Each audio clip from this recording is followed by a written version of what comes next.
We were woken this morning here by loud explosions. Is it your view that the Russians are intent on taking this city and removing President Zelensky from power? It's definitely our view that the Russians intend to invade the whole of Ukraine.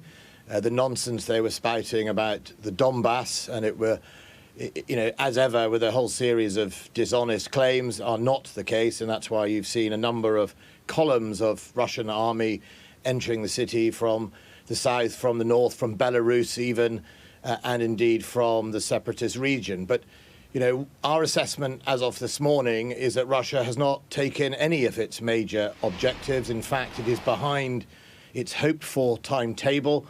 They've lost over 450 personnel. And indeed, as you've said on your report, one of the significant airports they were trying to capture with their elite Spetsnaz has failed to be taken, and in fact the Ukrainians have taken it back. So I think, contrary to great Russian claims, and indeed President Putin's sort of vision that somehow the Ukrainians would be liberated and would be flocking to his cause, he's got that completely wrong, and the Russian army has failed to deliver on day one its main objective. Even so, the explosions this morning are getting closer. We're told Russian forces are making their way here, albeit with some resistance. If they do topple this government, do you accept that the West has failed Ukraine? Well, what I have said all along is that Ukraine needs its support and allies. The United Kingdom, Sweden, for example, Canada, and a number of other countries have stood side by side with Ukraine since 2014. We had Operation Orbital to help set up and train. We trained over 20,000 Ukrainian soldiers. We were the first country to deploy lethal aid to help the Ukrainians in Europe alongside the United States. And now we're joined by 4 or 5 other European countries, I'm pleased to say. But, the person who has failed to live up to all his agreements, including the agreements that he has signed as lately as 2010, or certainly the Russian Federation, has been President Putin. He's failed to follow international law. He's failed to respect human rights and democracy. But with respect. No, with respect. The West has failed to persuade President Putin that the price of invasion is too high. I wrote an article in January that President Putin was beyond this type of persuasion. President Putin, I said, and got criticised at the time, there was a whiff of Munich about President Putin, and it wasn't about the bit about appeasement I was referring to. I was referring that in the Munich in 1938, Adolf Hitler all along had a plan to invade parts of Europe, and all the diplomacy was about a straw man sort of attempt by him to buy time. Putin has been set on this for many, many months and certainly over a year. And I think that's why, it doesn't matter how much effort we made, and we all made unbelievable amounts of effort. We saw President Macron go, with my Prime Minister, regularly spoke to Putin. Didn't matter. As we're seeing today, it's not about the Donbass, it's not about a minority, it is about a greed to subsume Ukraine into the Russian Federation, or indeed for President Putin to land grab in a way he modelled himself. Right, but if you saw it coming a year ago, months ago, shouldn't the West and NATO have been more prepared for this? Let me just read you what President Zelensky, who is in this city, we think somewhere, probably in his bunker somewhere, let me read you what he said this morning. He said, "We are defending our state alone. Like yesterday, the world's most powerful forces are watching from afar." As a military man, how does that make you feel? Well, what it makes me feel is the same thing that many people in the West felt, which was what you are seeing on your cameras today is illogical. President Putin didn't need to do this. He didn't need to occupy, which he's doing right now, a sovereign country. None of it stacked up. None of the reasons why he would do it would stack up. A few of us felt that, again, I made a few comments the other day about President Putin. He's not doing something that's logical. He's doing something that is about his ego and his legacy. So, the West will act in accordance... Sorry, I'm talking about the West, though, Mr. Wallace. I'm talking about the West's response. Regardless of any NATO articles or rules, is there not a moral responsibility on the West to protect a democratic state from a paranoid autocratic dictator. Isn't that just basic humanity, and isn't that a moral mission? Well, it absolutely is a moral mission, which is why we have taken the step of some of the toughest sanctions to be placed on Russia going in now. It's not working. It's not working. The shells are coming in. The missiles are coming in. Hang on, as you say, President...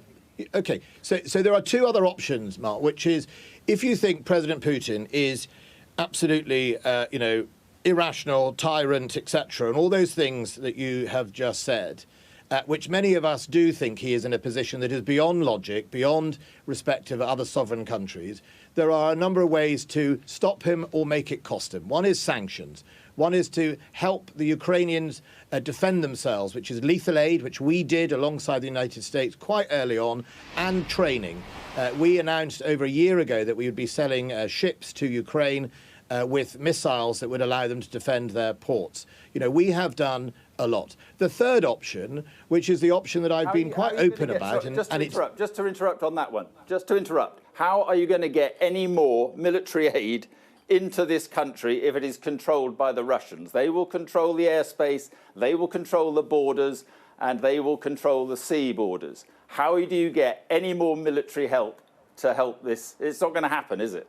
Well, I'm not going to tell you, with all due respect, how we're going to do these things, because that would put at risk the lives of the people that we are supporting, and indeed, other people. So look, what I would say is... So the military could come in? So we could have the military coming in? No, I didn't say military. I said we could support... I didn't say the military. Stop jumping to lots of things. I said it is perfectly possible on a country that is the size of Germany and France put together with 44 million people. Russia does not control the whole of Ukraine at all. Russia, as I said this morning, has failed in its day one objectives. Russia, with its Spetsnaz, its so-called elite, hasn't even been able to take an airport that it took yesterday. Russia has lost significant amounts of armour and people. The Ukrainians are fighting, and they are fighting brave. It is perfectly possible for countries around Europe and the world, in fact, I do agree with you, it is their moral duty to help the Ukraine. It is perfectly possible to continue to support Ukraine as we speak, as you are standing in Kiev, to make sure that we give them all the aid, whether it is non-lethal aid or where possible it is defensive lethal aid, to help them defend themselves. That is possible. Ukraine has a lot of fight in it. You've seen that over the night. President Putin is not getting it the way he wishes it to do, and he's currently got forces that far outnumber Ukraine. But it is possible. But I'm afraid I'm not going to go on national television and describe how we will help Ukraine, because to do that in a war-footing scenario is to put people at risk. Right. OK. This is an unprovoked and completely unjustifiable attack on a democratic nation. Does that, in your view, amount to a war crime? Well, it certainly amounts to a breach of international law in anyone's definition. And what happens on the ground is the responsibility of the Russian Federation. We summoned the defence attaché to the Ministry of Defence yesterday. I made sure he was reminded of his obligations under the Geneva Convention. The track record of Russians in places like Chechnya is not good. But nevertheless, those commanders, whether they are senior or junior, will be held responsible. And in this day and age, the good news is we know who they are, and we can find out who they are should they commit war crimes. And we will pursue them no matter what happens in Ukraine. The West will pursue them. The United Kingdom will pursue them. And President Putin, who has done this, he has to fail. Whether he fails militarily or whether he fails for the rest of his reign, so to speak, in Ukraine, he has to fail. He has to fail because he is fighting our values, and he is fighting all the human rights that we stand for. And I don't know whether he'll fail in Ukraine. We will do everything we can to make sure he does. But if he doesn't, he needs to fail after that. If you are going to track these people down and you're going to hold them to account, does that mean we will see President Putin in a war crimes court? Is that what you would like to see? And do you think that will ever happen?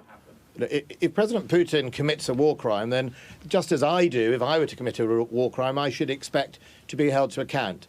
But, what we're saying at the moment Isn't this already a war crime? Well, I'm not, I'm afraid, an international lawyer. I couldn't tell you the difference between breaking international law insofar as directing your forces to invade another country versus a war crime, e.g. things like genocide and indeed, torture and etc. So I wouldn't want to speculate the differences. What I would say is he's clearly broken international law. He's occupying or trying to occupy a sovereign country who made one mistake. In his eyes, their mistake in his eyes was not to choose the Kremlin as a way for their future. And that's all they have done. And as we see on our telly, President Putin's response to that is ultimate force, destruction, lots of civilian areas bombed. And we must all never forget that. OK, and just finally, are you more convinced now than ever that Putin has gone full Tonto, as you put it, that he's irrational, lost his mind? I certainly think what he is doing is deeply irrational. I certainly think he has gone full Tonto, if that's what what I said the other day and talking to some soldiers. No one else in their right mind would do what we are seeing on our telly screens today. No one else would impose their will on another sovereign country with all sorts of concocted conspiracies and very bizarre readings of history, unless somehow they were acting deeply irrationally.